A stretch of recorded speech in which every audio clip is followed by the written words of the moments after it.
Hello viewers, இன்னைக்கான cricket அப்டேட்டில் நம்ம பார்க்க போகிறது ரொம்ப முக்கியமான ஒரு பரபரப்பான தகவலுங்க. அதாவது 15 வயதே ஆகக்கூடிய வைபவ் சூரியவன்ஷிக்கு இதெல்லாம் தேவையா அப்படின்னு ஹர்ஷா போக்லே ஆவேசம் அடைஞ்சிருக்காரு.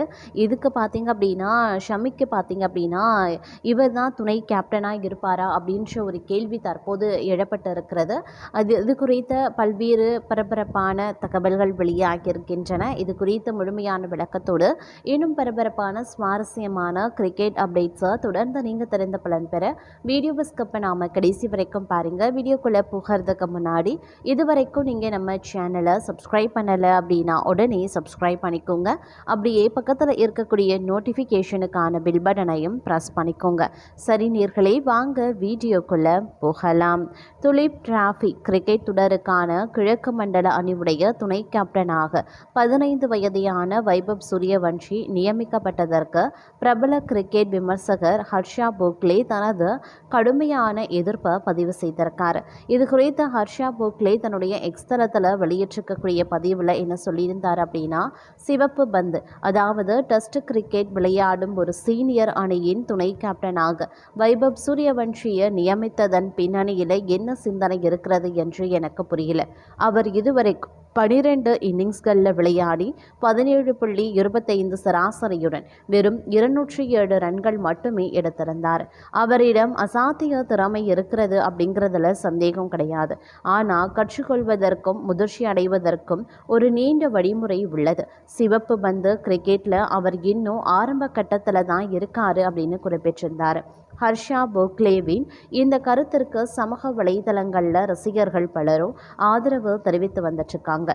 இளம் வீரர்களுக்கு இவ்வளவு சிறிய வயதில் கேப்டன்சி பொறுப்பை வழங்குவது அவர்களின் இயல்பான ஆட்டத்தை பாதிக்கும் என்று பலர் கருத்து தெரிவித்திருக்காங்க. இதற்கு உதாரணமாக 1990களின் இறுதியில் சச்சின் டெண்டுல்கர் இளம் வயதில் கேப்டன் பொறுப்பை ஏற்றபோது அந்த அழுத்தத்தை எதிர்கொள்ள முடியாமல் அவரது ஆட்டம் எவ்வாறு பாதிக்கப்பட்டது அப்படிங்கிறத ரசிகர்கள் சுட்டி காட்டியிருந்தாங்க. இஷான் கிஷான் கேப்டனாக இருக்கும் கிழக்கு மண்டல அணியில் முகமது ஷமி இடம்பெற்றிருந்தார். மிகவும் அனுபவம் வாய்ந்த ஷமிக்கு 15 வயது வைபவ் துணை கேப்டனா அப்படின்ற கோணத்திலையும் சில ரசிகர்கள் இந்த முடிவை விமர்சித்து வந்துட்டுருக்காங்க. இந்திய உள்நாட்டு கிரிக்கெட் சீசன் ஆகஸ்ட் 23 முதல் துலீப் டிராஃபி தொடருடன் தொடங்க இருக்கின்றது. இதில் முதலாவது போட்டியில் கிழக்கு மண்டல அணியும் வடக்கு மண்டல அணியும் மோத போகிறாங்க.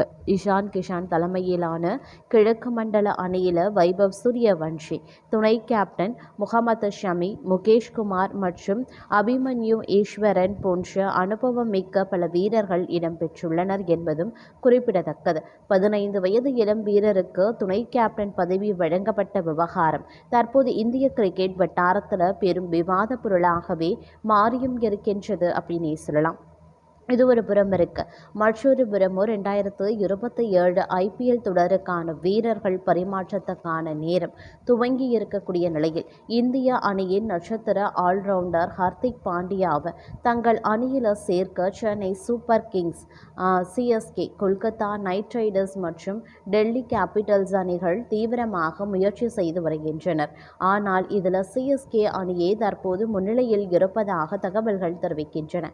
2026 IPL தொடர் முடிந்த உடனேயே மும்பை இந்தியன்ஸ் அணியில் இருந்து விலகும் தனது விருப்பத்தை ஹர்திக் பாண்டியா தெரிவித்திருந்தார்.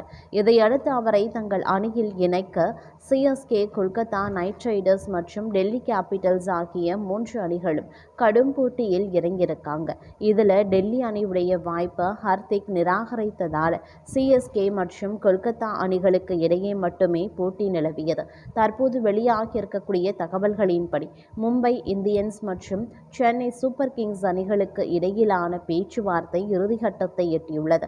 ஆரம்பத்தில் ஹர்திக் பாண்டியாவுக்கு பதிலாக சிவம் துபே மற்றும் ஆயுஷ் மத்ரே அல்லது டெவால்ட் பிரபேஸ் ஆகியோரை மும்பை இந்தியன்ஸ் அணி கேட்டிருந்தாங்க. ஆனால் இதற்கு CSK ஒப்புக்கொள்ளலை. இதையடுத்து சிவம் துபே மற்றும் அன்ஷில் கம்பேச் ஆகியோரை தர CSK முன் வந்திருக்காங்க. இதற்கு மும்பை இந்தியன்ஸ் அணி சம்மதம் தெரிவித்திருக்கிறது இருக்கிறதாகவும் சொல்லப்படுகிறது. இந்த பேச்சுவார்த்தைகளை தோனி நேரடியாக கவனித்து வருவதாகவே தெரியுது. இந்த ஒப்பந்தம் உறுதியானால் 2027 IPL தொடரில் ஹர்திக் பாண்டியா CSK அணியிலையும், சிவம் துபே மற்றும் அன்ஷுல் கம்பவுட் மும்பை இந்தியன்ஸ் அணியிலையும் விளையாடுவாங்க. மறுபுறம் 2027 IPL தொடருக்கான ஆயத்த பணிகளை CSK, டெல்லி கேபிட்டல்ஸ் மற்றும் சன்ரைசர்ஸ் ஹைதராபாத் ஆகிய அணிகள் தற்போதே தொடங்க ஆரம்பிச்சிருக்கு. இதற்காக ஆகஸ்ட் மாத தொடக்கத்தில் இருந்தே இந்த அணிகள் தங்களுடைய வீரர்களுக்கு உடற்தகுதி முகாம்களை நடத்த போறாங்களாம். டெல்லி அணிக்கு ஆகஸ்ட் தொடக்கத்திலையும், ஹைதராபாத் அணி ஆகஸ்ட் 6 மற்றும் 7 ஆகிய தேதிகளிலையும் முகாம்களை நடத்த போறாங்க. CSK அணி வீரர்களின் வசதிக்கு ஏற்ப 3 நாட்கள் கொண்ட பிரிவுகளாக உடற்தகுதி முகாம்களை நடத்த திட்டமிட்டுள்ளது.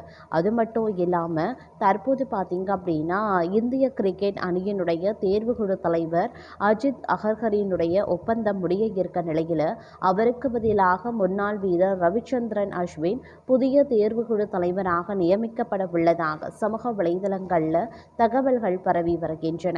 ஆனால் இந்த தகவலில் உண்மை கிடையாது அப்படின்னு PCCI விதிமுறைகளின்படி ரவிச்சந்திரன் அஸ்வினால் தற்போது தேர்வுக்குழு தலைவர் பதவிக்கு விண்ணப்பிக்கவே முடியாது அப்படின்னு தெரிவித்திருக்கு. PCCI விதிகளின்படி பார்த்தோம்னா தேர்வுக்குழு தலைவர் பதவிக்கு விண்ணப்பிக்கும் நபர் அனைத்து வடிவிலான கிரிக்கெட் போட்டிகளில் இருந்தும் ஓய்வு பெற்று குறைந்தது 5 ஆண்டுகள் நிறைவடைந்திருக்க வேண்டும். அஸ்வின் கடந்த 2024 டிசம்பர் 18 அன்றுதான் சர்வதேச கிரிக்கெட்டில் இருந்து தன்னுடைய ஓய்வை அறிவித்திருந்தார். இதனால் அவர் 5 ஆண்டுகளை நிறைவு செய்த பின்னரே, அதாவது டிசம்பர் 2029க்கு பிறகுதான் இந்த பதவிக்கு விண்ணப்பிக்க தகுதி பெறுவார். அதனால் தற்போது அஸ்வினால் தேர்வுக்குழு தலைவர் பதவிக்கு விண்ணப்பிக்க முடியாது. கடந்த 2023 ஜூலை முதல் PCCI தேர்வுக்குழு தலைவராக அஜித் அகர்கர் செயல்பட்டு வருகிறார். அது மட்டும் இல்லாமல் சமீபத்தில் இந்திய அணி 2026 T20 உலகக்கோப்பையை வென்றதை தொடர்ந்து அவரது ஒப்பந்தம் நீடிக்கப்பட்டுள்ளது. இவரது பதவி காலத்தில் இந்திய அணி பல முக்கிய மாற்றங்களை சந்தித்திருக்கிறது. ரோஹித் சர்மா, விராட் கோலி, ரவிச்சந்திரன் அஸ்வின், புஜரா, ரஹானே மற்றும் மூத்த தலைவர்கள், வீரர்கள் ஓய்வு பெற்ற இக்கட்டான காலகட்டங்களை அகர்கர் மிகவும் துணிச்சலான முடிவுகளுடன் திறம்பட கையாண்டார். தேர்வுக்குழு தலைவர் அஜித் அகர்கரின் கீழ் இந்திய அணி 2024 T20 உலகக்கோப்பை, 2025 ICC சாம்பியன்ஸ் டிராபி, 2025 ஆசிய கோப்பை மற்றும் 2026 T20 உலகக்கோப்பை என பல வரலாற்று வெற்றிகளை குவித்து அசத்தியுள்ளது. தற்போது இந்திய அணி 2027 ஒருநாள் உலகக்கோப்பைக்கு தயாராகி வரும் நிலையில் அகர்கர் உலகக்கோப்பை முடியும் வரை தனது பதவியில் தொடர்ந்து நீடிப்பார். எனவே அஸ்வின் தேர்வுக்குழு தலைவராக நியமிக்கப்பட உள்ளார் என்று வெளியாகக்கூடிய செய்திகள் அனைத்துமே வெறும் வதந்திகளே ஆகும் அப்படின்னு கிரிக்கெட் வட்டாரத்தில் இருந்து தற்போது ஒரு தகவல் கசிந்துள்ளது.